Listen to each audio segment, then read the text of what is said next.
இயேசு கிறிஸ்துவின் உயிர்த்தெழுந்த இந்த நாள் ஆராதனைக்காக கடந்து வரும்படியாய் தேவன் நம்ம கொடுத்த அந்த கிருபைக்காய் நாம் கர்த்தருக்கு நன்றி செலுத்துவோம். கர்த்தர் நல்லவர். அல்லேலூயா. இந்த நாளிலும் ஆர்வமாக ஒரு பாடலை நாம் பாடுவோம். கீதம் கீதம் ஜெய ஜெய கீதம் கை கொட்டி பாடிடுவோம். இயேசுராஜன் உயிர்த்தெழுந்தார். அல்லேலூயா. ஜெயம் என்று ஆர்ப்பரிப்போம் என்ற பாடலை கரங்களை தட்டி உற்சாகமாய் பாடுவோம். கீதம் கீதம் ஜெய ஜெய கீதம் கை கொட்டி பாடிடுவோம். இயேசுராஜன் உயிர்த்தெழுந்தார். அல்லேலூயா. ஜெயம் என்று ஆர்ப்பரிப்போம். கீதம் கீதம் ஜெய ஜெய கீதம் கை கொட்டி பாடிடுவோம். இயேசுராஜன் உயிர்த்தெழுந்தார். அல்லேலூயா. ஜெயம் என்று ஆர்ப்பரிப்போம். பாரதம் கல்லறை பூமிய பெருங்கள் புறந்துரனோடு பாரதம் கல்லறை பூமிய பெருங்கள் புறந்துரனோடு அங்கு போட்ட முத்திரை காவலுக்கு முத்திரை சன்னதி உண்டு. கீதம் கீதம் ஜெய ஜெய கீதம் கை கொட்டி பாடிடுவோம். இயேசுராஜன் உயிர்த்தெழுந்தார். அல்லேலூயா. ஜெயம் என்று ஆர்ப்பரிப்போம். வேண்டாம் வேண்டாம் அழுதிட வேண்டாம் ஓடி உரைத்திடுவோம். வேண்டாம் வேண்டாம் அழுதிட வேண்டாம் ஓடி உரைத்திடுவோம். தாம் கூறிய மாமதி கீர்த்தனங்கள் கோமங்களே அவுக்கு. கீதம் கீதம் ஜெய ஜெய கீதம் கை கொட்டி பாடிடுவோம். இயேசுராஜன் உயிர்த்தெழுந்தார். அல்லேலூயா. ஜெயம் என்று ஆர்ப்பரிப்போம். அண்ணா தாய் பாடிய சங்கம் அதிரடி கொள்ளுகிறார். அண்ணா தாய் பாடிய சங்கம் அதிரடி கொள்ளுகிறார். இந்த பூதகணங்கள் இடியோடி கண்டு பயந்து நடுங்குகிறார். கீதம் கீதம் ஜெய ஜெய கீதம் கை கொட்டி பாடிடுவோம். இயேசுராஜன் உயிர்த்தெழுந்தார். அல்லேலூயா. ஜெயம் என்று ஆர்ப்பரிப்போம். கீதம் கீதம் ஜெய ஜெய கீதம் கை கொட்டி பாடிடுவோம். இயேசுராஜன் உயிர்த்தெழுந்தார். அல்லேலூயா. ஜெயம் என்று ஆர்ப்பரிப்போம். ஜெய ஜெய கீதம் கை கொட்டி பாடிடுவோம். இயேசுராஜன் உயிர்த்தெழுந்தார். அல்லேலூயா. ஜெயம் என்று ஆர்ப்பரிப்போம். சந்தோஷமா இருக்கிறவங்க அல்லேலூயா சொல்லலாமா? ஜீவிக்கிறவர் என்னோடு இருக்கிறார் என்று சொல்கிறவர் ஒரு அல்லேலூயா சொல்லலாமா? அவர் இங்கே இல்லை. அவர் என்ன ஆயிட்டாரு? நேற்றுக்கு நான் ஈவினிங் வீட்டில் கேட்டேன். சகோதரியும் ஒரு பிள்ளைய இருந்தப்ப கேட்டேன், ஆண்டவர் நாளைக்கு உயிரோட எழுந்திருக்கிறாராமா அப்படின்னு கேட்டேன். ஆமா, நாளைக்கு காலையில உயிரோட எழுந்திருவாரு. தலையில போட்டா முடியும் வந்து போட்டு. நம்ம வருஷம் வருஷம் நம்ம செய்யற காரியம் என்ன பண்ணிட்டு இருக்கோம்? அவரை ஆணியில் அடிக்க வேண்டியது, அவரை படுக்க வச்சு மூடிட வேண்டியது, மண்ணை போட்டு அதுக்கப்புறம் 3ஆம் நாள் எழுப்பிட வேண்டியது. இதுதான் கிறிஸ்தவர்களாகிய நம்ம உலகம் முழுக்க தான் நடந்துகிட்டு இருக்குது. ஆனா கர்த்தர் சொல்றாரு, இதோ நான் சீக்கிரமா வர்றேன். எப்படி? என்னன்னா இன்னைக்கு உயிர்த்தெழுதல் ஆராதனையில ஆண்டவர் எழுந்துட்டாரு, அதை பத்தி தான் பேச போறேன். ஆனா இதோ நான் சீக்கிரமா வர்றேன், அவனவனுக்கு உண்டான பலன்.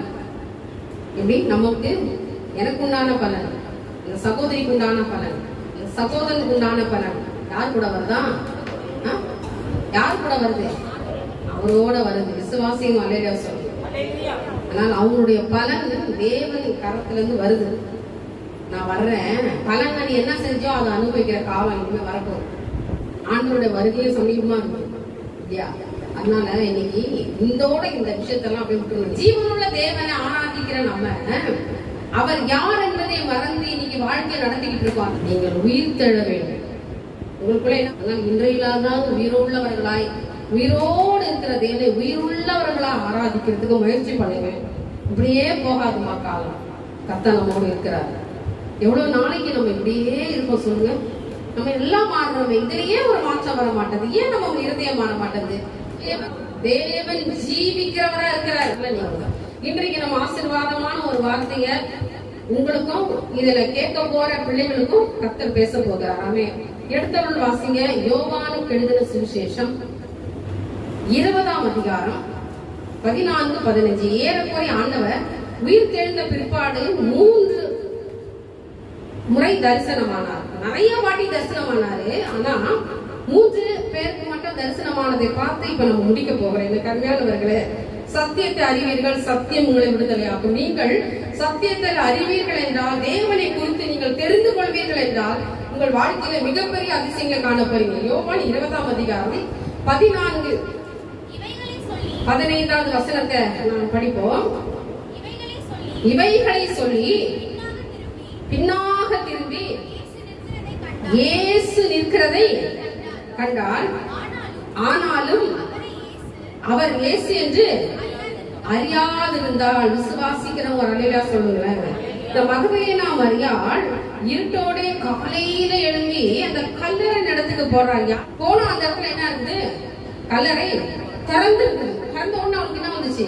ஒரு பயமும் நடுக்கமும் வந்து அவ என்ன செய்யறா? மன கலக்கத்தோட கூட அழுகுறா. அவளுக்குள்ள ஒரு பிரச்சனை ஒரு மாதிரி ஆயிட்டு அவ கேட்கிறா பாரு, ஐயோ ஆண்டவரை காணுமே, என் தேவனை காணுமே, யார் எடுத்துட்டு போயிட்டாங்க, ஐயோ என் தேவனை நான் இன்னைக்கு பார்க்க முடியலையே அப்படின்னு சொல்லி அவளுக்குள்ள என்ன செய்யறா? அழுகிறாள். பாருங்க, 1வது வசனம் சொல்லுது, வாரத்தின் முதல் நாள் காலையில் இருட்டோடே மகதலேனா மரியாள் கல்லறையிடத்துக்கு வந்து கல்லறை அடைத்திருந்த கல் எடுத்து போடப்பட்டிருக்கிறதை கண்டாள். அல்லேலூயா. கல்லு நகர்ந்து இருக்குது, தள்ளப்பட்டிருக்கிறது அவ பார்த்த உடனே அவளுக்குள்ள உடனே அவ ஓடி போய் சீமோன் பேதுருக்கும் தேவனுக்கு அன்பா இருந்த சீஷன் யோவானுக்கிட்டே போய் அவ சொல்றா, ஐயோ இந்த மாதிரி இந்த கல்லறையில ஆண்டவரை காணோம் அப்படின்னு சொல்லும் போது 2 பேர்ல ஒருத்தர் ஓடி வராரு, இன்னொருத்தரும் ஓடி வராங்க. 2 சீஷனும் அதை பாக்குறதுக்கு ஓடி வராங்க. வெகு சீக்கிரமாய் வந்து ஒருத்தர் வந்து வெளியே நின்று எட்டி பார்த்துட்டு போயிட்டாரு. இன்னொருத்தர் உள்ள போறாரு. உள்ள போன உடனே அவர் அங்க தேவனுடைய வைக்கப்பட்டிருந்த இடத்துல இருக்கிற வெறும் துணிகளை மாத்திரம் அவர் பார்த்துட்டு போயிடுறாரு. இன்னைக்கு ஏன் நான் சொல்ல வரேன்னா, வாஞ்ச இருக்குது. இன்னைக்கு அந்த செய்தி கேட்ட உடனே 2 சீஷர்கள்ல ஒருத்தர் வராரு, பேதுரு. பாருங்க, இன்னைக்கு 3ஆம் வசனத்தை நான் படிக்கிறேன். அப்பொழுது பேதுரும் மற்ற சீஷனும் கல்லறை இடத்துக்கு போகும்படி புறப்பட்டு இருவரும் ஒருமித்து ஓடினார்கள். பேதுருவை பார்க்க மற்ற சீஷன் துரிதமாய் ஓடி முந்தி கல்லறை இடத்தில் வந்து அதற்குள்ளே குனிந்து பார்த்து சீலைகள் கிடைக்கிறதை கண்டான். ஆனாலும் அவன் உள்ளே போகவில்லை. யாரு உள்ள போல? யாருக்குள்ள போல? யோவான். அன்பா இருந்த சீஷன், ஆண்டவருக்கு அன்பா இருந்த யோவான் என்ன பண்ண? உள்ள போல குனிஞ்சு பார்த்துட்டு அங்க இருக்குது, அவரை காணோம். அந்த மரியாள் சொல்றது உண்மைதான். அங்க இயேசு கிறிஸ்துவை காணோம், அவனுடைய சீலைகள் மாத்திரம் தான் இருக்குதுன்னு சொல்லிட்டு போயிட்டான். அடுத்ததாக 6ஆம் வசனம், அதற்குள்ளே குனிந்து பார்த்து சீலைகள் கிடைக்கிறதை கண்டான். ஆனாலும் அவன் உள்ளே போகவில்லை. சீமோன் பேதுரு அவனுக்கு பின்னே வந்து கல்லறைக்குள்ளே பிரவேசித்து, அல்லேலூயா, அவன் உள்ளே போறான்.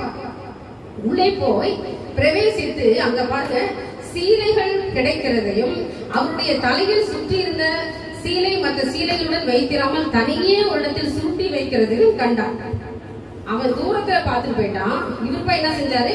கிட்ட போய் பார்த்துட்டு அவரு வந்தானா, கர்த்தர் அவர்களுக்கு தரிசனமாகவில்லை. முதல்ல தேவன் தரிசனமானது யாருக்கு? மகதலேனா மரியாள். இப்ப நம்ம வசனம் படிச்சோம் இல்லையா, அவள் தான் வாஞ்சையோட ஓடி வரா. பாருங்க, ஏன் அவளுக்கு தேவன் முதலாவது தரிசனமானார்? எதற்காக அந்த மகதலேனா மரியாளுக்கு தேவன் தரிசனமானார் என்றால், அவளுக்குள்ள தேவன் ஏற்கனவே நம்ம ஆட்களை படிச்சோம், அவளுக்குள்ள 7 பிசாசுகளை அவர் துரத்தி இருந்தார். அவளுக்கு இல்லையா, அவ பிசாசு பிடிச்சிருந்த அவளை தேவன் அவளுக்கு இருந்த அசுத்தாவிய விலக்கி கர்த்தருக்கென்று அவளை பயன்படுத்துற ஒரு கருவியா மாற்றிருந்ததுனாலதான் அவளுக்கு அவர் மேல ரொம்ப அன்பு. யார் மேல அன்பு? யார் மேல அன்பு? யார் மேல? இயேசு கிறிஸ்து மேல யாருக்கு அன்பு? பாருங்க, எவ்வளோ பெண்கள், எவ்வளோ பேர் சீஷர்களா இருந்தாங்க. அப்போஸ்தலர்கள் தான் 12 பேர். சீஷர்கள் அநேகம் சொல்லப்பட்டிருக்குது வேதத்துல. ஆனா அநேக சீஷர்களா இருந்தவங்கல்ல 2-3 பேருக்கு மாத்திரம்தான் அவரை போய் பார்க்கணும்ன்ற யோசனை வச்சு காலையில அவ ஓடி போனான். அவனுக்கு அதிகாலையில் எழுந்தோம், தேவனை தேடணும், அவரை பார்க்கணும், அவரை தரிசிக்கணும்னா காலை வேளையிலே நீங்கள் நோக்கி பார்க்க வேண்டும். அல்லேலூயா. நீங்க அதிகாலைன்னு சொன்னாவே நிறைய பேருக்கு அப்படியே ஐயோ அது நடக்காத காரியம் வாழ்க்கையில. அதெல்லாம் நடக்குமா? அன்னைக்கு வாரத்துல ஒரு நாள் தானே, இல்ல சீக்கிரமா எழுந்து வரணும்னா கஷ்டம். அதுவும் இப்ப நம்ம இந்த ஒரு வருஷமா நம்ம ரொம்ப சோம்பலாக்கி வச்சிருக்கியது இந்த கொரோனான்ற வியாதி சுறுசுறுப்பாக்க சோம்பலாக்கி வச்சுக்குது. எல்லாரும் தூங்குறதே, சாப்பிட்டு தூங்கி நல்லா உடம்புனாச்சு, நல்லா தெம்பாயிடுச்சு, சாப்பிட்டு நல்லா என்ன. ஆனா ஆண்டவர் சொல்றாரு, இன்னைக்கு அதிகாலைல எழுந்து வந்தா தான் நீங்க அவரை பார்க்க முடியும். வாஞ்சியோட போய் அவரை காணவில்லை, அந்த இடத்துல அவர் இல்லைன்னு உடனே அவ அழுகுறா, அவ ஓடி போய் அங்க எங்க தேடுறா, பாக்குறா. ஆனா பாருங்க, அந்த இடத்துல தேடும் 11வது வசனத்துல மரியாள் கல்லறையின் அருகே வெளியே நின்று அழுது கொண்டிருந்தாள். அல்லேலூயா. அவள் கண்கள் கலங்குகிறது, அவள் அழுகிறாள், அழுது கொண்டிருந்தாள். அப்படியே அழுது கொண்டிருக்கையில் அவள் குனிந்து கல்லறைக்குள்ளே பார்த்து இயேசுவின் சரீரம் வைக்கப்பட்டிருந்த இடத்திலே வெள்ளுடை தரித்தவர்களாய் 2 தூதர்கள் தலைமாட்டில் ஒருவனும் கால் மாட்டில் ஒருவன் உட்கார்ந்து இருப்பதை கண்டாள். நீங்க நல்லா நீங்க கவனிக்கணும். முதல்ல ஒருத்தர் போனாரு. போனது யார்? முதல்ல போனது யாரு? யோவான் போய் என்ன பண்ணாரு? குனிஞ்சு பார்த்தாரு. கரெக்டா? குனிஞ்சு பார்த்துட்டு அங்க இருக்கிற சீலைகளை பார்த்துட்டு வந்துட்டாரு. 2வது ஒரு சீசன் போனாரு. யாரு? பேதுரு. உள்ள போய் தனியா தலையில சுட்டு இருந்த தனியா பார்த்தாரு, இன்னொரு சீலையை தனியா பார்த்துட்டு அவரும் வந்துட்டாரு. 3வதாக, ஆனா முதல்ல போனா 3வதாக யார் போறா? இந்த மரியாள். அவள் போய் பார்க்கும்போது அவளுக்கு என்ன கிடைக்குது? அந்த இடத்துல தரிசனம். இயேசு கிறிஸ்துவ பார்க்கல அங்க. அப்பவும் அந்த தேவ தூதர்கள் அங்கதான் இருக்கிறாங்க, அவங்க எங்கேயும் போயிடல. இன்னைக்கு கண்கள் தெளிவாக்கப்படவில்லை. அல்லேலூயா. இயேசுவோட இருந்த சீஷர்கள் அவர் சாப்பிடும் போது சாப்பிட்டாங்க, அவர் தூங்கும் போது தூங்குனாங்க. ஆனா அவர் வைத்த இடத்துல இருக்கிற அந்த 2 தூதர்களை அவர் அவங்கள என்ன பண்ண முடியல, பார்த்து தரிசனம் பண்ண முடியும். இவள் பாருங்க, அந்த 2 தூதர்கள் அவர் கண்களுக்கு முன்பாக தெரிந்தார்கள். அது வரைக்கும் யாருக்கும் தெரியல. அந்த பெண்ணுக்கு அந்த 2 தூதர்கள் தெரிந்த ஒருவன் கால் மாட்டிலும் இன்னொருவன் தலைமாட்டிலும் உட்கார்ந்து இருக்கிறத அவ பார்த்துட்டு அவர்கள் அவளை நோக்குறாங்க. அவங்க தான் கேட்கிறாங்க, அந்த மரியாளை பார்த்து கேட்கிறாங்க, ஸ்திரீயே ஏன் அழுகிறாய் என்றார்கள். அல்லேலூயா. ஏமா நீ அழுகுற? எதுக்கு நீ அழுகுற? ஏன் உனக்கு கண்ணீரு? ஏன் உனக்கு துக்கம்? எதுக்கு உனக்கு அழுக வருது அப்படின்னு சொல்லி அந்த சீஷர்கள் கேட்டாங்க. தேவ தூதர்கள் கேட்டபோது அதற்கு அவள், என் ஆண்டவரை எடுத்துக்கொண்டு போய்விட்டார்கள், அவரை வைத்த இடம் எனக்கு தெரியவில்லை என்றாள். அல்லேலூயா. பாருங்க, ஏன்னா இந்த இடத்துலதான் வச்சுட்டு போனோம், ஆனா இங்க வந்து பார்த்தா அந்த கல்லு புரட்டப்பட்டிருக்குது, ஆனா அவர் உள்ள இல்ல, அவர் வைத்த இடம் தெரியவில்லை. இப்ப நல்ல ஒரு தெளிவான ஒரு முடிவுக்கு வரணும். பொதுவா இந்த யூதர்களுடைய அடக்கம் பண்ணுகிற முறை எப்படின்னா, அவர்கள் வந்து நிறைய துணியை சுத்துவாங்க, சுத்தி தான் வைப்பாங்க. நம்மள மாதிரி உடுப்பை போட்டு மூடி அடிச்சு வைக்கிறது இல்லை. அவங்க எல்லாம் வந்து கல்லறைக்குள்ள வைக்கும் போது ஒரு பெட்டியில வச்சு மூடுற பழக்கம் அவங்களுக்கு கிடையாது. அவங்க என்ன செய்வாங்கன்னா, மரித்தவர்களை வந்து சரீரங்கள்ல நல்லா செருட்டெல்லாம் நல்லா போட்டு அவங்க தலையிலிருந்து கழுத்து வரைக்கும் ஒரு துணியும், கழுத்துல இருந்து உடம்பு வரைக்கும் இன்னொரு துணியும் போட்டு சுத்துவாங்க. அப்படியே சுத்தி வைப்பாங்க, அப்படியே சுத்தி பேக் பண்ணுவாங்க. அப்படியே நல்லா அப்படிதான் வைப்பாங்க இல்லையா? இப்ப இவங்க கண்கள்ல பார்த்தப்போ தலைமாட்டில இருக்கிற துணி தனியா இருந்துச்சு, உடம்புல சுத்தி இருந்த துணியும் தனியா இருந்துச்சு. அப்ப பாருங்க, அப்போ ஒரு துணியை வந்து எடுத்துட்டாங்கன்னு சொன்னா, அப்ப என்ன எடுத்துட்டு போறவங்க எப்படி எடுத்துட்டு போவாங்க? ஒருத்தரை எல்லா துணியெல்லாம் எடுத்துட்டு தூக்கிட்டு போறது வழக்கம் கிடையாது. ஒண்ணு தூக்கிட்டு போனா என்ன செய்யணும்? எப்படி எடுத்துட்டு போகணும்? எப்படி உள்ள வச்சாங்களோ அப்படியே எடுத்துட்டு போகணும். ஆனா அங்க அப்படி செய்யல. அவ பார்க்கும்போது தலை மாட்டுல இருக்கிற துணியும் இருக்குது, உடம்புல சுத்தின துணியும் இருக்குது, ஆனா சரீரம் மட்டும் அவங்க காணப்படவில்லை. அப்பதான் அவன் சொல்றா, என் ஆண்டவரை எடுத்துக்கொண்டு போய்விட்டு அவளை வைத்த இடம் தெரியவில்லை. அல்லேலூயா. இங்க ஒரு பரிசுத்த ஆவியானுடைய வழி நடத்துதல் நீங்க அடைந்து இருக்கிறது. நிறைய பேருக்கு அது புரியறது இல்ல. அவரை உயிரோடு எழுந்ததுனாலதான் உலக பிரகாரமா சுற்றி வைக்கப்பட்டிருந்த அந்த உடைகளை தேவன் களைந்து பரிசுத்த ஆவியினாலே அவர் சரீரத்தினாலே அவர் எழுப்பினார். அல்லேலூயா. மனுஷங்க சுத்தி வச்ச அந்த துணியெல்லாம் அவரை அப்படியே போட்டார். உங்களுக்கு எனக்கு எதுவும் வேண்டாடா, நான் யாரு, நான் யார், தேவனா அனுப்பப்பட்டவர், நான் உயிர் உள்ளவர். அதனால அதை இன்னைக்கு அடையாளத்துக்காக அதை போட்டாரு. அவர் என்ன செஞ்சாரு, உயிரோட எழுந்து அந்த இடத்த விட்டு. அப்பதான் அவங்க தேடுறதுக்கு ஒரு அடையாளம் தேடுறாங்க. காணும் சொன்ன போதுதான் இவைகளை சொல்லி பின்னாக திரும்பி இயேசு நிற்கிறதை கண்டாள். ஆனாலும் அவரை இயேசு என்று அறியாதிருந்தாள். அல்லேலூயா. அவளுக்கு தெரியல. முதல் 2 நாள் வரைக்கும் இயேசுவை பார்த்துக்கிட்டே இருந்தான். யாரு? அந்த மரியாள் இல்லையா? அவர் அடக்கம் பண்ற வரைக்கும் இன்னும் அழுது பார்த்துட்டு இருந்தவ தானே. பின்னால் நிக்கிறது தெரியாம போச்சு. ஏன் தெரியல சொல்லுங்க? எதற்காக அவளுக்கு இயேசு கிறிஸ்துதான் நிற்கிறார் என்பது தெரியாம போச்சு? என்ன காரணம் சொல்லுங்க? என்ன காரணம்? அறியாதிருந்த அவளோட மனசு என்ன ஆச்சு? மனசுல எல்லாம் என்ன எண்ணம்? நம்ம சொல்லுவோம், கண்ணு முன்னாடி நிக்கிறவங்க தெரியலையா? ஏன்னா நம்ம என்ன நினைச்சுட்டு இருக்கோம், அவங்கள பத்தி அவங்க கிடையாது, போயிட்டாங்க, அவங்க இல்ல. உண்மையாவே உயிரோட நிக்கிற அவரை பார்த்தோம். அவர்தான் இயேசு என்று அறியாமல் இருந்தாலும் அவள் கண்கள் மறைக்கப்படுது. இந்த தேவ தூதர்கள் பார்க்கறதுக்கு கண்ணை திறந்த தேவன், அவர் நிற்கும் போது அவள் கண்ணு மறைக்கப்படுகிறது. அவள் தான் என்று அவளால் உணர்ந்து கொள்ள முடியும். ஏன்னா விசுவாசம் அந்த இடத்துல அவளுக்கு இல்லை. அல்லேலூயா. அவர் உயிரோடு எழுந்திருக்கிறார், ஜீவிக்கிறவரா இருக்கிறார் என்பதை அவள் அறிந்திருந்தால் நீர்தான் என் தேவன் என்று அவள் உடனே சொல்லி இருப்பான். அவன் சொல்லல. ஏன்னா அவளுக்கு தெரியல, அவர் தான் இவரும் தெரியல. அவர் பேர் சொல்லி அழைத்த போதுதான் ஆண்டவரே என்று அவள் கூப்பிடுறாங்க. அதற்கு 15வது வசனம் படிக்கிறேன். இயேசு அவளை பார்த்து, ஸ்திரீயே ஏன் அழுகிறாய், யாரை தேடுகிறாய் என்றார். அவள் அவரை தோட்டக்காரன் என்று எண்ணி. அவன் பார்த்தோன்னே அவளுக்கு எப்படி தெரியுது? எப்படி எல்லாம் மாறுது பத்தியா மனுஷனுடைய பார்வைகள், எண்ணங்கள். இதுதான் உலகம், இதுதான் உலகம். முதல் 2 நாள் வரைக்கும் அவரோட வாழ்ந்தவங்க அவரே எழுப்பி வந்து பக்கத்துல நிற்கும் போது பார்த்தோன்னு எப்படி தெரியுது? தோட்டக்காரன் போல பார்வை தெரியுது. இன்னைக்கு மனக்கண்கள் மாறுகிறது. ஏன்னா விசுவாசம் குறைபட்ட உடனே சிந்தனையில வரல அவர் ஜீவனுள்ள தேவன் என்று, அவர் ஜீவிக்கிறவர் என்று, அவர் உயிர் உள்ளவர் என்று அவள் மறந்து தோட்டக்காரன் என்று நினைத்து அவரை வைத்த இடத்தை எனக்கு சொல்லும், நான் போய் அவரை எடுத்துக் கொள்வேன் என்றால். முதல்ல தேவதூதன் சொல்றார், அவங்க எடுத்துட்டு போயிட்டாங்க. இங்கே அவர்கிட்ட சொல்றா, அவர் வைத்த இடம் உங்களுக்கு தெரிஞ்சா சொல்லுங்க, நான் போய் எடுத்துக்கிறேன். அப்போ எப்படி இருக்குது? அவரை சரீரத்தை நான் பாதுகாக்கணும், அவர் சரீரத்தை நான் பார்க்கணும், அவரை நான் பாதுகாக்கணும்னு என்ன இருக்குது தவிர தேவன் நம்மோட பேசி இருக்கிறாரு. 3ஆம் நாள் உயிரோடு எழும்புவேன் என்று சொன்ன அந்த வார்த்தைகளை அவர்கள் யாவரும் நினைவு கூறவில்லை. இன்றைக்கும் நாமளும் நீங்களும் அப்படிதான் இருக்கணும். வருஷம் அதுதான் சொன்னேன். எப்பவுமே அவரை என்ன பண்ணிட்டு இருக்கோம்? ஆணில அடிக்கிறோம், உயிரோட எழுப்பிக்கிட்டு இருக்கோம். அவர் ஜீவிக்கிறார் என்பதை மறந்து போகிறோம். இந்த மரியாள் மாதிரி தான் விசுவாசிக்கிறவங்க ஒரு அலையில சொல்ல, இன்று முதல் நான் விசுவாசிப்பேன், தேவன் உயிரோடு இருக்கிறார். அல்லேலூயா. அவர் ஜீவனுள்ள தேவன். அதற்கு இயேசு பேரிட்டு கூப்பிடுறார். என்ன சொல்றாரு பாருங்க, மரியாளே என்றார். அவள் திரும்பி பார்க்கிறார். அப்ப முதல்ல திரும்பி பார்த்தப்போ அவர் தான் அவளுக்கு தெரியல. ஆண்டவர் பேரை சொல்லி கூப்பிடுறாரு பாருங்க, மரியாளே என்றார். உடனே அவள் திரும்பி பார்த்து ரபூனி என்றாள்.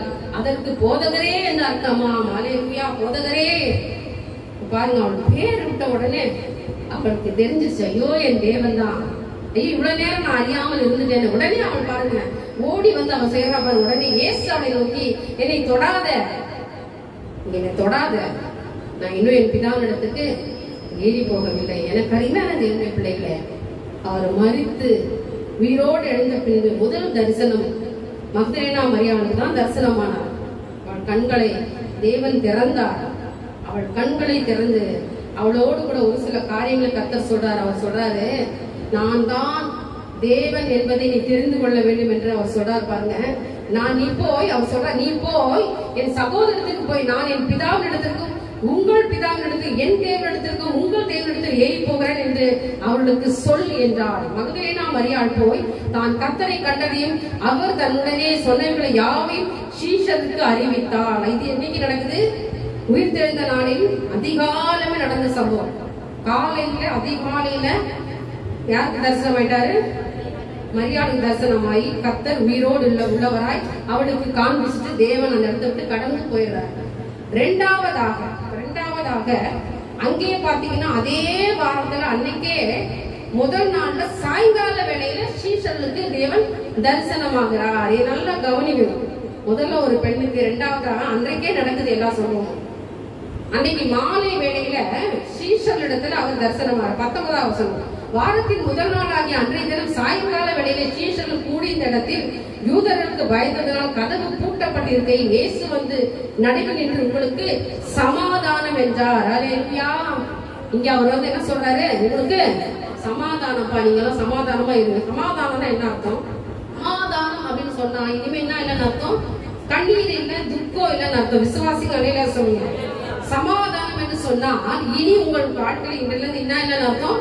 கண்ணீரும் துக்கமும் இல்லை என்றுதான் அர்த்தம். அதான் அவங்க சொல்ற, உங்களுக்கு சமாதானம் என்றார். அல்லேலூயா. அவருக்கு சொன்ன உடனே பாருங்க, அவர் சமாதானம் என்று சொல்லி, அவர் இப்படி சொல்லி தம்முடைய கைகளையும் விழாவையும் அவளுக்கு காண்பித்தார். சீஷர் கர்த்தரை கண்டு சந்தோஷப்பட்டார்கள். அவர் பார்த்த உடனே சந்தோஷப்பட்டாங்க. ஆமா, அவர்தான் வந்துட்டாரு, என் தேவன் உயிரோட வந்துட்டாரு, இயேசு கிறிஸ்து உயிரோட எழுப்பிட்டார் என்று சொல்லி சீஷர்கள் சந்தோஷப்பட்டார்கள். இயேசு மறுபடியும் அவளை நோக்கி, உங்களுக்கு சமாதானம் உண்டாவதாக, பிதா என்னை அனுப்பினது போல நானும் உங்களை அனுப்புகிறேன் என்று சொல்லி அவர்கள் மேல் ஊதி பரிசுத்த ஆவியை பெற்றுக் கொள்ளுங்கள் என்றார். அல்லேலூயா.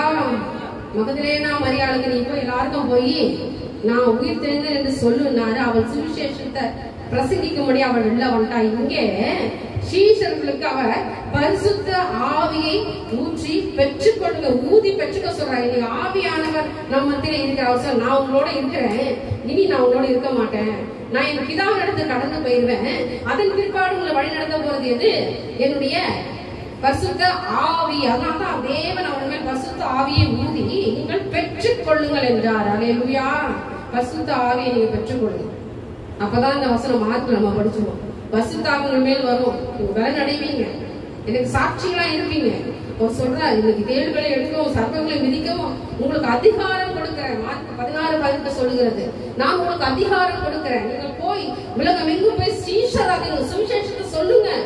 இன்னைக்கு நமக்கு என்ன, தேவனுக்கு நாம் எழுப்ப எவ்வளவு நாளைக்கு சத்தியத்தை கேட்டுட்டு இருக்கோம், எவ்வளவு நாளைக்கு அவர் உயிர் தெரிந்தார் சொல்லிட்டு இருக்கோம். உயிரோடு உள்ள தேவனுக்கு நாம் என்ன செய்ய போகிறோம்? அவருக்கு வருகைக்கு ஆயத்தமாயிட்டோமா, இல்ல ரட்சிப்புக்கு நடத்துறோமா, இல்ல ஏதாவது சீசன் போல ஊழிய சேர்த்து நம்ம ஆயத்தமாயிட்டோமா? எதைக்கு நம்ம ஆயத்தமாயிட்டோம்? உலகத்துக்குள்ள இருக்கிறோம். தேவன் சொல்றாரு, நீங்கள் போய் உங்கள் மேல நான் என்ன செய்யறேன்? என்னுடைய பரிசுத்த ஆவி உங்க மேல ஊற்றுகிறேன். அவர் சொல்றாரு பாருங்க, ஒரு கட்டளையா சொல்றாரு 23ஆம் வசனத்துல, எவர்களுடைய பாவங்களை மன்னிக்கிறீர்களோ அவைகள் அவர்களுக்கு மன்னிக்கப்படும், எவர்களுடைய பாவங்களை மன்னியாதிருக்கிறீர்களோ அவைகள் அவர்களுக்கு மன்னிக்கப்படாதிருக்கும் என்றார். அல்லேலூயா. இன்னைக்கு மன்னிங்க. ஆண்டவர் சொல்ல ஒரே ஒரு கருத்து, மன்னிப்பு மட்டும்தான். விசுவாசிகள் அல்லேலூயா சொல்லுங்களேன். மன்னிப்பு ரொம்ப முக்கியம். கிறிஸ்தவங்க நம்முடைய வாழ்க்கையில மன்னிக்க மாட்டோம்ல. நிறைய பேருக்கு மன்னிக்கிறேன்னுமே வராது. அவன் செஞ்ச தப்பு அவங்களா வரட்டும், இவங்களா பண்ணிட்டோம், நமக்கு என்ன வந்துச்சு? கர்த்தர் அவங்களுக்கு சொல்லி கொடுக்குறாரு, நீங்க போய் அவங்க பாவத்தை மன்னிக்கணும். பாவத்தையே மன்னிக்க சொல்றாருன்னா அப்ப கோபத்தெல்லாம் மன்னிக்கணுமா வேணாமா? மன்னிக்கணும் தான். நம்ம என்ன செய்யறோம்? வீராப்பா அது திரும்பி போனா அவங்கள்ட்ட பேச மாட்டாங்க, எனக்கு பிடிக்காது. கர்த்தர் சொல்றாரு, இன்னைக்கு அந்நியரை உபசரிக்க மறவாதிருங்கள். தேவன் சொன்ன அவர் சொன்ன உபதேசங்கள், இயேசு கிறிஸ்து சொன்ன போதனைகள் எல்லாம் என்னம்மா, என்ன போதிச்சுட்டு போனாரு? அன்பதான் போதிச்சுட்டு போனாரு. அன்பினால நீ எல்லாரையும் அடிமையாக்கு, அன்புனால நீ அடிமையாக்கு. அன்புக்கு இன்னைக்கு கட்டுப்பட வைக்கணும். எங்க இருக்கு அன்புக்கு? யாரும் கட்டுப்படுறது? ஏன் அதெல்லாம் எடுத்து வகையாயிடுது. அன்பு என்ன ஆயிடுது? ஏன்னா அன்பு வந்து சகலத்தையும் தாங்கும் சொன்ன மாதிரி என்ன ஆயிடுது?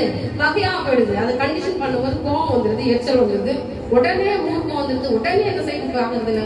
நான் போவேன், ஏன் இஷ்டம் போல வாழ்வேன், நான் இப்படிதான் இருப்பேன்னு சொல்லி ஒரு சட்டம் போட்டு வாழ்ந்து விட்டு இருக்கோம். ஆனா தேவன் சொல்றாரு, எவர்களுடைய பாவங்களை நீங்க மன்னிக்கிறீர்களோ அவைகள் உங்களுக்கு மன்னிக்கப்படும். விசுவாசிகள் அல்லேலூயா சொல்லுங்களேன். உங்களுக்கு மன்னிப்பு வேணும்னா நீங்க என்ன செய்யணும்?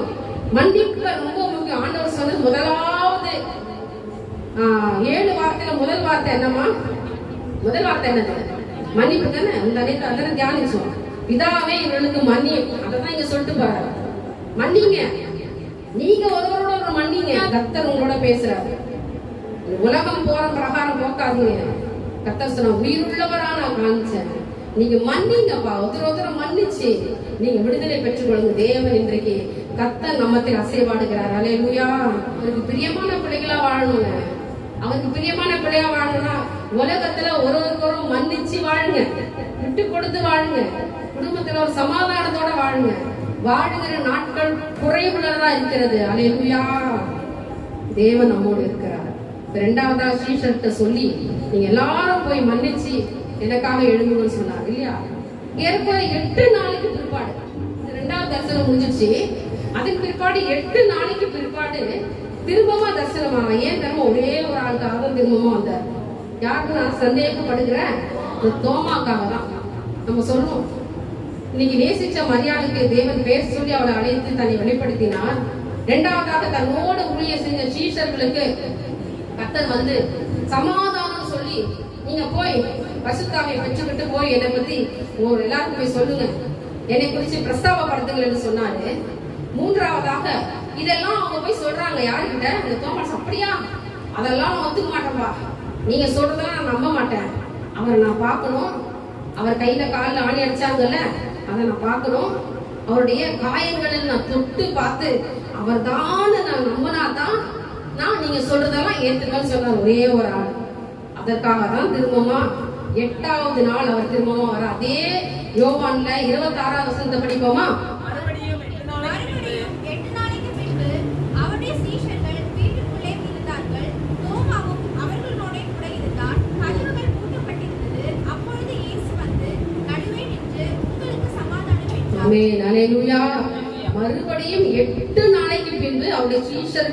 வீட்டுக்குள்ளே இருந்தார்கள். தோமாவும் அவருடைய கூட இருந்தான். கதவுகள் பூட்டப்பட்டிருந்து. அப்பொழுது இயேசு வந்து நடுவில் நின்று உங்களுக்கு சமாதானம் என்றார். முதல் இடத்துல சமாதானம் அப்படின்னு சொன்ன உடனே பாருங்க, கதவுகள் பூட்டப்பட்டிருந்த இடத்துல இயேசு வந்து நின்று உங்களுக்கு சமாதானம் என்றார். பின்பு அவர் தோமாவை நோக்கி, நீ உன் விரலை இங்கே நீட்டு என் கைகளை பார், உன் கையை நீட்டு என் விலாவிலே போடு, அவிசுவாசியா இராமல் விசுவாசியா இரு என்றார். அல்லேலூயா. நடுவுல வந்து நின்னாருமா. அவங்க முன்னால வந்து நடுவுல அவர்கள் உட்கார்ந்து கொண்டிருக்கிற அந்த வேளையிலே, கதவை அடைத்துக் கொண்டிருக்கிற வேளையிலே நடுவுல வந்து நின்று உங்களுக்கு சமாதானம் என்று சொன்னது மாத்திரம் அல்லாமல், எந்த ஒரு சீசன் சந்தேகப்பட்டு அவர் நான் பார்த்தாதான் நம்புவேன்னு சொன்னாரோ அவங்க கிட்ட பேசுறாரு ஆண்டவர். நீ என்ன வந்து பாரு, நீ செக் பண்ணி பாரு, நானா இல்லையான்னு தெரிஞ்சுக்கோ அப்படின்னு சொல்றாரு. உடனே தோமா ஒரு பிரதித்திரமாக, என் ஆண்டவரே என் தேவனே என்றாங்க. அதற்கு இயேசு, தோமாவே, நீ என்னை கண்டதினாலே விசுவாசித்தாய், காணாதிருந்து விசுவாசிக்கிறவர்கள் பாக்கியவான் என்றார். கரங்களை உயர்த்தி கர்த்தரை கனப்படுத்துவோமா? ஏன் நான் கரங்களை உயர்த்தி சொல்ல? நாம யாரு? காணாமல் விசுவாசிக்கிறவர்கள். அல்லேலூயா, அல்லேலூயா.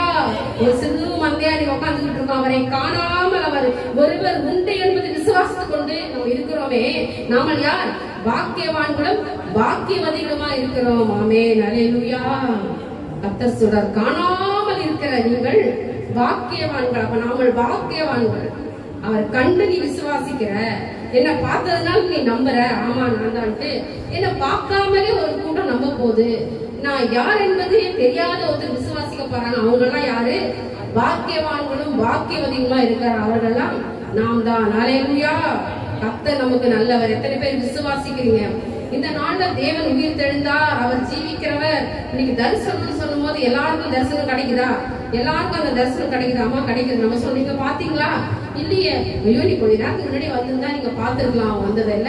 இப்ப பொதுவா இன்னைக்கு எல்லாமே பாத்துட்டு போய் வந்துட்டு போயிட்டாங்களா? ஐயோ, தெரியாத போச்சே, நான் பாத்துருந்தேன்னா நல்லா இருந்திருக்குமே. நம்ம வாழ்க்கையில எல்லாத்தையும் இழந்ததுக்கு அப்புறமா தான் யோசிப்போம், ஐயோ அவங்க போயிட்டாங்களா, பார்க்க முடியாத போயிடுச்சா. இங்கேயும் அந்த மாதிரி ஒரு வாய்ப்பு நிறைய பேர் ஆண்டவர் கொடுத்தார்.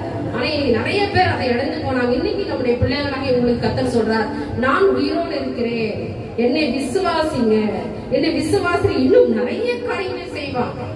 இன்னும் அநேக காரியங்களை செய்வான் என்று கர்த்தர் சொல்கிறார். இப்பொழுது மார்க்கு 16ஆம் அதிகாரத்துல 9ஆம் வசனத்தை நான் படிக்கிறேன். வாரத்தின் முதல் நாள் அதிகாலையில் இயேசு எழுந்திருந்த பின்பு மக்தலேனா மரியாளுக்கு முதல் தரிசனமானார்.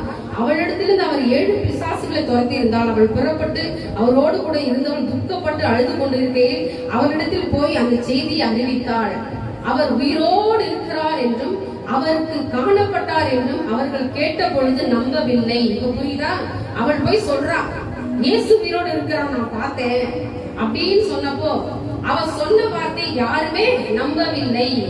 அதன் பின்பு அவர்கள் 2 பேர் ஒரு கிராமத்துக்குள் நடந்து போகிற பொழுது அவர்களுக்கு மறுரூபமாய் தரிசனமானார். அவர்களும் போய் அதை மற்றவர்களுக்கு அறிவித்தார்கள். அவர்களையும் அவர் நம்பவில்லை. அவங்க சொல்றதை யாரும் நம்மள யாரும் சொல்றதை நம்ப மாட்டாங்க. ஏன்னா அதெல்லாம் எடுத்துக்க முடியல. எப்படி எப்படி எப்படின்னு. அதன் பின்பு 11 போஜன பங்கிருக்கிற அவர்களுக்கு அவர் தரிசனமாகி உயிர்த்தெழுந்த நம்மை கண்டவர்கள் அவரை நம்பாமல் போனது நிமித்தம் அவருடைய அவிசுவாசத்தை குறித்தும் இருதய கடினத்தை குறித்தும் அவர்களை கடிந்து கொண்டார்.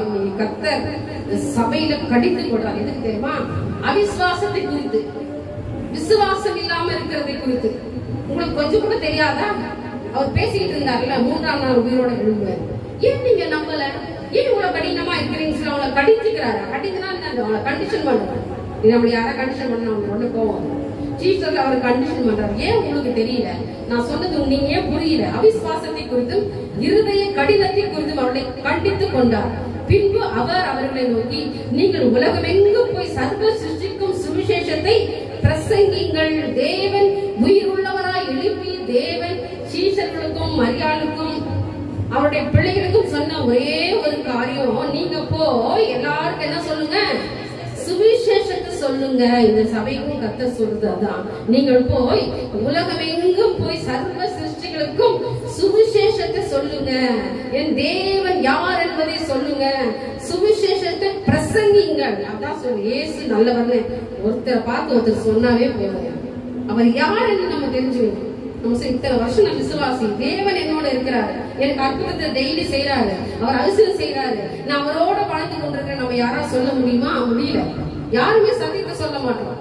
நீ சத்தியத்தை சொல்றதுக்கு நிறைய பேர் இல்லவே இல்லை. கர்த்தர் சொல்றாரு, ஊழியத்துக்கு ஊழியக்காரனா போகணும் இல்ல, நீங்க என்னை பத்தி பிரசங்கம் பண்ணுங்க.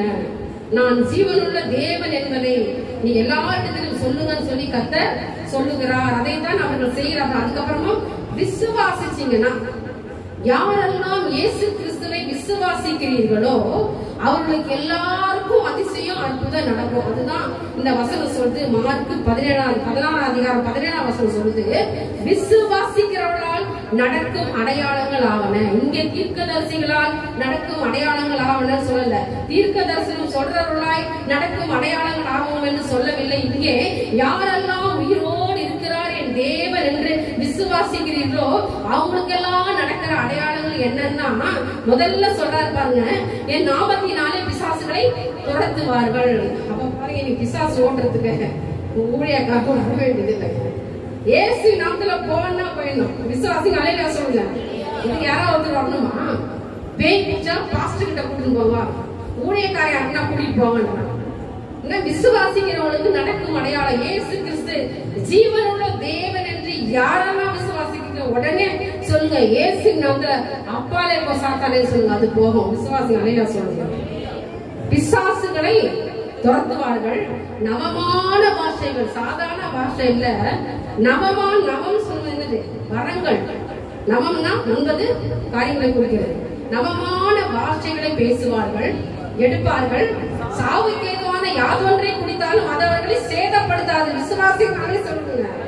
இது விசுவாசிக்கிறவங்களுக்கு தான் இந்த வசனம்.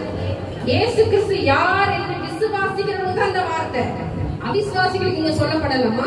விசுவாசிக்கிற உங்களுக்கும் எனக்கும் தான் தேவன் சொல்றாரு, சர்ப்பங்களை எடுப்பார்கள், சாவுக்கு ஏதுவான யாதொன்றை குடித்தாலும் அது அவர்களே என்ன செய்யாது? சேதப்படுத்தாது. சாவுக்கு ஏதுவான சாப்பிட்டா அது உங்களை ஒன்னும் செய்யாது, சேதப்படுத்தாது. வியாதியஸ்தர்கள் மேல் கைகளை வைப்பார்கள். இவங்க எல்லாம் ஊழியக்காரங்களை பத்தி இங்க சொல்லல. மரியாள் ஊழியக்காரியா? இல்ல. சீஷர்களோடு கூட அநேக கூடியிருந்தா அவங்களாம் ஊழியம் செஞ்சாங்களா? இல்ல. பிரதிஷ்டை பண்ணிட்டு வந்தாங்களா? இல்ல. அவர்கள் மேல பரிசுத்த ஆவியை ஊதி, நீங்கள் போங்க, எனக்காக ஓடுங்க, எனக்காக எழுவுங்க, எனக்காக நீங்க எல்லாவற்றையும் செய்வீங்கன்னு கர்த்தர் சொன்னார். அல்லேலூயா. இன்னைக்கு அப்பொழுது அவர்கள் சொஸ்தமாவார்கள். வியாதியஸ்தர்கள் மேல கைகளை வைப்பார்கள், அப்பொழுது அவர்கள் சொஸ்தமாவார்கள். இவ்விதமாய் கர்த்தர் அவருடனே பேசின பின்பு பரலோகத்தை எடுத்துக்கொள்ளப்பட்டு தேவனுடைய வலது பட்சத்தில் உட்கார்ந்தார். விசுவாசி அல்லேலூயா சொல்லுங்களேன். உயிர் தெழுந்தா இதெல்லாம் நம்முடைய வாழ்க்கையில நடக்கணுங்க. நிறைய இடத்துல இயேசு உயிர் தெழுந்தாரு, அவர் ஜீவிக்கிறாரு, அவர் அற்புதம் செய்யறான்னு சொல்லிட்டு போயிட்டே இருப்பாங்க. ஊழியக்காரங்க இன்னைக்கு தெளிவா பேசணும். இங்கே தேவன் ஊழியங்களை செய்ய சொல்லி சபையில பிள்ளைகள் கிட்ட தான் ஆண்டவர் பேசினார். அல்லேலூயா. தனியா ஒரு பாஸ்டர் கூப்பிட்டு வாப்பா நான் தான் உங்க ஊழியம் கொடுத்துக்கிறேன் நீ செய்யன்னு சொல்லல. யாரெல்லாம் அவரை விசுவாசிக்கிறீர்களோ அவர்கள் எல்லாரும் இந்த அதிசயங்களும் அற்புதங்களையும் இந்த அடையாளத்தையும் செய்யும்படி தேவன் அவர்களுக்கு கட்டளையிட்டு இருக்கிறார். அல்லேலூயா. அப்ப உங்க குடும்பத்துல நீங்களே ஜெபிக்கலாம் இல்லையா? உங்க பிள்ளைகளுக்கு ஒரு பலவீனம் வந்தா நீங்களே ஜெபிக்கலாமே. நாம என்ன செய்யறோம்? எல்லாத்துக்கும் ஓடிக்கிட்டு இருக்கோம், ஓடுறோம். ஆண்டவர் சொல்றார் அப்படி இருக்கலாகாது. இன்னில என்னை விசுவாசி. உனக்கு நீயே காயம் கட்டிக்கோ, நீயே மருந்து போட்டுக்கோ. நீ சின்ன ஜெபம் பண்ணி ஏசப்பா எனக்கு இந்த வியாதியில விடுதலை கொடுங்க ஆண்டவரேன்னு சொல்லி கேளு. உன்னை ஆண்டவர் விடுவிப்பாரு. அவர் ஜீவிக்கிறவர். அல்லேலூயா. அவர் சர்வத்தையும் ஆளுகிறவர். உயிரோடு உள்ளவராய் இன்னைக்கு சுற்றி திரிந்து நம்ம மத்தியிலே அசைவாடி கொண்டிருக்கிறார். அல்லேலூயா. விசுவாசின் கரங்களை உயர்த்தி தேவனை கனப்படுத்துவோமா? எத்தனை பேர் விசுவாசிங்க அவர் ஜீவனுள்ள தேவன் என்று? ஓ எல்லா முழங்கால் படிடுவோம். கர்த்தர் நம்ம மத்தியில் அசைவாடுகிற தேவன். அவர் சொல்ற நான் வந்து உங்களை பரிசுத்தப்படுத்துவேன். என் பிதாவின் இடத்துல அநேக வாசஸ்தலங்கள் உண்டு, அதுல நான் உங்களை கொண்டு போக முடியா வருவேன். நாம காத்து கொண்டு இருக்கிறதெல்லாம் அவரோட வருகைக்காக மட்டும்தான், வேற ஒன்றுக்காகவும் அல்ல. அவர் என்றைக்கு வருவாரோ, அவர் என்று வந்து என்னை அழைத்து கொண்டு போவாரோ என்று சொல்லி நாம் காத்து கொண்டிருக்க வேண்டும். எனக்கு அருமையானவர்களே, இந்த நாட்கள்ல தேவன் சொன்னபடியே அவர் உயிரோடு இருக்கிறவரா இருக்கிறாரு. மருத்துவரிடத்துல தேவனை தேடாதீங்க, அவிசுவாசிகளிடத்துல போய் கர்த்தரை தேடாதீங்க. விசுவாசத்தோடு இருக்கிற உன்னோட தேவன் பேசும்படியா வந்திருக்கிறாரு. நீ அவிசுவாசிகிட்ட போய் ஆண்டவரே ஆண்டவரே என்று அவங்க கேட்காத.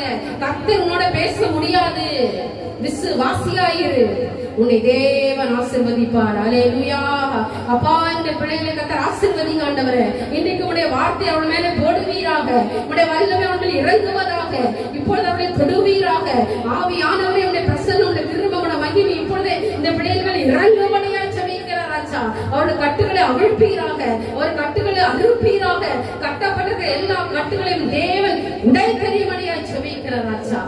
இன்றைக்கு ஒரு அற்புதத்தை அவர்கள் காண்பார்களாக. என் தேவன் இரவு செய்ய போறதுக்காய் சோத்திரம். அந்த சகலத்தையும் புதிதாக்குங்க, பரிசுத்தப்படுத்துங்க. வந்தவர்கள் வந்தவன் நம்ம அல்லப்பா. ஆசீர்வாதத்தை பெற்றவரா இந்த இடத்தை விட்டு கடந்து போகட்டும். என் தேவன் வழி நடத்துங்க, ஆசீர்வதிங்க. எங்க இயேசுவின் மூலம் ஜெபிக்கிறேன் எங்க நல்ல பிதாவே. ஆமென்.